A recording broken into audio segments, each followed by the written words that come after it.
Si vous pensez pouvoir tweeter à volonté en faveur de votre candidat préféré, sachez que depuis vendredi minuit, vous êtes dans l'illégalité. Car la France est désormais en période de réserve. Il est donc interdit de publier sur les réseaux publics du contenu qui pourrait orienter les électeurs. Une règle qui concerne chaque citoyen français. Et pour surveiller les réseaux sociaux, les agents de la Commission nationale de contrôle de la campagne électorale sont aux aguets. La cellule a d'ailleurs mis en place des critères pour faire la distinction entre contenu public et privé. La distinction est un peu empirique. Elle repose sur le caractère ouvert ou restreint de l'accès à ces réseaux, sur le nombre d'abonnés, sur la question de savoir si ces abonnés, si ces membres d'un réseau forment une communauté d'intérêt restreinte ou ouverte. Évidemment, lorsque vous avez un compte Twitter avec 10 000, 50 000 ou 100 000 followers et que vous postez des tweets sur ce compte, ce n'est pas de la correspondance privée, c'est de la correspondance publique. Les agents de la cellule ont accès au contenu public uniquement.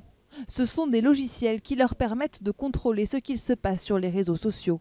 On va être capable de mesurer que sur un hashtag, on a des pics et donc on pourrait détecter, en mettant les bons hashtags, si on avait une propagande pour un ou une candidate qui sortirait alors qu'il ne devrait pas.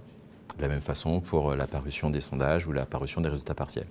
D'autres membres de l'équipe s'occupent de la partie juridique. À la fin du scrutin, ils ont la possibilité de saisir le procureur de la République qui décidera ou non d'engager des poursuites.